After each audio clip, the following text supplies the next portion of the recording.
سورہ نحل مکی سورت ہے. ہجرت سے پہلے اس کا نزول ہوا. قرآن پاک کی ترتیب کے اعتبار سے اس کا نمبر 16 ہے اور نزول کے اعتبار سے اس کا نمبر 70 ہے. اس میں 128 آیتیں ہیں اور 16 رکوع ہیں. نحل شہد کی مکھی کو کہتے ہیں. اس میں شہد کی مکھی اور شہد کا ذکر ہے. اس مناسبت سے اس کا نام سورہ نحل رکھا گیا. یہ جو سورت ہے اس میں اللہ تعالی کی نعمتوں کا ذکر بہت زیادہ ہے. جس طرح سورہ رحمان میں نعمتوں کا ذکر ہے اس میں بھی نعمتوں کا ذکر ہے مگر دوسرے انداز میں ہے. بسم اللہ الرحمن الرحیم. اللہ کے نام سے شروع جو بہت ہی زیادہ مہربان نہایت رحم کرنے والا. اتا امر اللہ. اب اللہ کا حکم آتا ہے. فلا تستعجلوہ. تو تم اس کی جلدی نہ کرو. یعنی اے کافروں اللہ کا عذاب آنے والا ہے اور جلدی آنے والا ہے. تم اس کی اتنی زیادہ جلدی نہ کرو. یہ تم سے دور نہیں ہے. سبحانہ اللہ کو پاکی ہے. وتعالی اور برتری ہے. عما یشرکون ان شریکوں سے وہ جھوٹے معبودوں سے پاک ہے. ينزل الملائکۃ وہ فرشتوں کو اتارتا ہے. بالروح روح کے ساتھ. وہی جو ہے وہ ایمان کی جان ہے اس لیے اسے روح کہا گیا. ایمان کی جان وہی کے ساتھ فرشتوں کو وہ نازل فرماتا ہے. من امرہ وہ اللہ کا حکم لے کر آتے ہیں. علی من یشاء من عبادہ اللہ کے بندوں میں سے جس پر وہ چاہتا ہے اس پر وہ وحی لے کر آتے ہیں. انذروا اور وحی میں حکم یہ ہوتا ہے کہ اے نبیوں آپ لوگوں کو ڈرائیں. انہ لا الہ الا انا میرے سوا کوئی معبود نہیں. فاتقون تو تم مجھ ہی سے ڈرو. خلق السماوات والارض بالحق اللہ نے آسمان و زمین ٹھیک ٹھیک بنائے. تعالی عما یشرکون اللہ تعالی ان کے شرک سے بلند و بالا ہے برتر ہے. خلق الانسان من نطفہ یہ جملہ جو ہے انسان کو نطفے سے بنایا. انسان اس جملے پر غور کر لے تو وہ خوب اللہ کا شکر ادا کرے. یعنی کائنات میں جتنی نعمتیں ہیں اور ان نعمتوں سے انسان جو فائدہ اٹھاتا ہے وہ انسان کے جسم کی وجہ سے اور انسان کا اپنا وجود جو ہے وہ پانی کے قطرے سے ہے. خلق الانسان من نطفہ انسان کو اللہ نے نطفے سے بنایا. فَإِذَا هُوَ خَصِيمٌ مُبِينٌ تو جبھی وہ کھلا جھگڑالو ہے. یعنی وہ اپنی حیثیت نہیں دیکھتا اور رب کے بارے میں جھگڑا کرتا ہے. ویسے یہ تو ایک بڑا مسئلہ ہے کہ لوگ اپنی حیثیت کو دیکھتے نہیں ہیں. ایسے ایسے لوگ بھی ہیں کہ ان سے آپ سورہ فاتحہ سنیں تو وہ صحیح طور پر سورہ فاتحہ نہ سنا سکیں, سورہ اخلاص نہ سنا سکیں, پوری نماز اور 6 کلمے تو دور کی بات ہے وہ پہلا کلمہ ہی نہ سنا سکیں صحیح طور پر. ہمارے استاد محترم کا واقعہ غالباً آپ کی خدمت میں عرض کیا تھا کہ آپ کی عادت ہے کہ جب بھی کوئی نکاح جب پڑھنے کے لیے آتا ہے تو آپ اس دولہے سے 6 کلمے سنتے ہیں. اس کی حالت خراب ہو جاتی ہے. کبھی ڈاکٹر آ رہا ہے تو کبھی وکیل پڑھنے کے لیے. نکاح جو دولہا ہوتا ہے کبھی ڈاکٹر ہوتا ہے، کبھی وکیل ہوتا ہے، کبھی بزنس مین، کبھی بہت انگریزی پڑھا ہوا.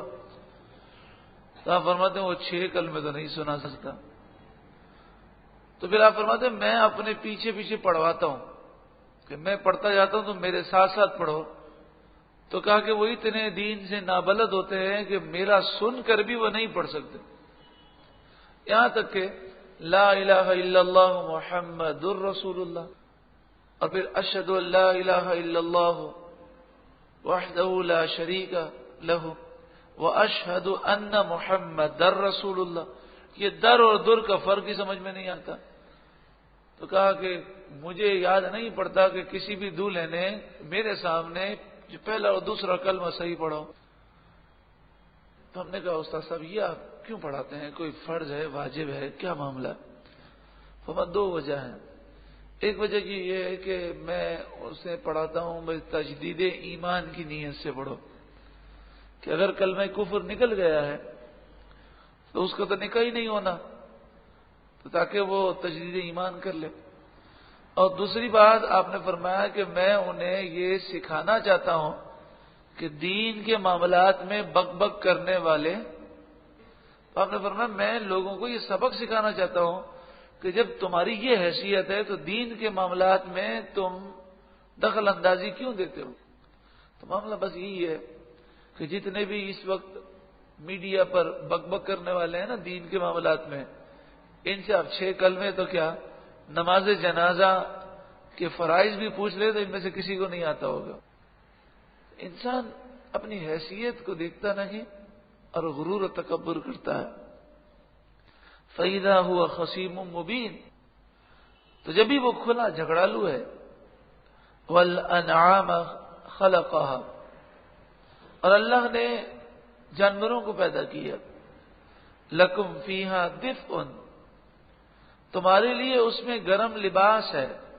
دفء گرم لباس، اون ہے، کھال ہے کہ جن سے لباس بنایا جاتا ہے اور وہ گرم ہوتا ہے. وہ منافع، اور تمہارے لیے اس میں منافع ہیں، فائدے ہیں. ومنها تأکلون، اور کچھ جانور وہ ہیں جنہیں تم کھاتے ہو. وَلَكُمْ فِيهَا جَمَالٌ، اور ان جانوروں میں تمہارے لیے خوبصورتی ہے. کہ جانور دیہاتوں میں، اسی طرح بہت سارے علاقوں میں لوگ جانوروں کو پالتے ہیں. جانور کا آنا جانا ماحول کو خوبصورت بناتا ہے. حین تریحون، جب انہیں شام کو تم واپس لاتے ہو. وحین تسرحون، اور جب تم انہیں چرنے کے لیے چھوڑتے ہو.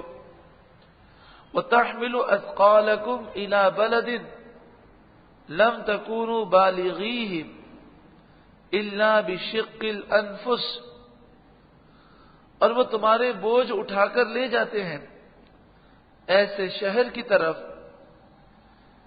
کہ اس تک تم آسانی سے پہنچ نہ سکتے تھے. کیونکہ آج تو ریل گاڑیاں بھی ہیں، ہوائی جہاز بھی ہیں، اس کے علاوہ ٹرک بھی ہیں، بسیں بھی ہیں. لیکن پہلے زمانے میں جانوروں پر سواری کی جاتی تھی. اور آج بھی ایسے کئی علاقے ہیں کہ جہاں پر جانوروں ہی پر سامان جو ہے وہ سپلائی کیا جاتا ہے. جیسے جو پہاڑی علاقے ہیں، بعض ایسے علاقے ہیں جہاں پر گاڑیاں جو ہیں وہ نہیں چل سکتی. ان ربکم لرؤوف الرحیم، بے شک تمہارا رب ضرور بہت مہربان رحم کرنے والا ہے.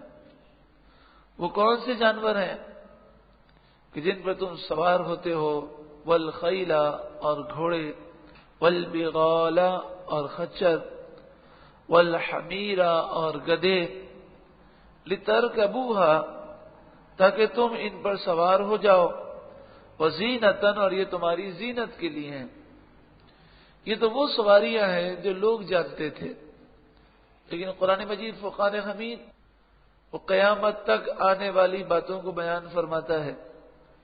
وَيَخْلُقُ مَا لَا تَعْلَمُونَ، اور اللہ ایسی سواریاں پیدا کرے گا جنہیں تم جانتے نہیں ہو. تو قیامت تک آنے والی جتنی سواریاں ہیں ان کا ذکر کر دیا گیا۔ تو آج جو سواریاں موجود ہیں، ممکن ہے کہ اگلے ادوار میں ایسی سواریاں پیدا ہوں جنہیں ہم نہیں جانتے۔ وَعَلَى اللَّهِ قَصْدُ السَّبِيلِ، اور سیدھا راستہ اللہ تک پہنچاتا ہے۔ وَمِنْهَا جَائِرٌ، اور کچھ راستے وہ ٹیڑھے میڑے ہیں جو اللہ سے دور لے جاتے ہیں۔ وَلَوْ شَاءَ لَهَدَاكُمْ أَجْمَعِينَ، اور اگر اللہ چاہتا تو تم سب کو ہدایت دے دیتا، مگر ہدایت تو اسے ملتی ہے جس پر رب کا فضل ہوتا ہے۔ اس رکوع میں انسان کی پیدائش کا ذکر ہم نے سماعت کیا، اور اللہ تعالی نے جو جانوروں کی نعمت ہمیں دی اور جو سواریاں موجود تھیں اور جو قیامت تک آنے والی تھیں ان کا سماعت کیا۔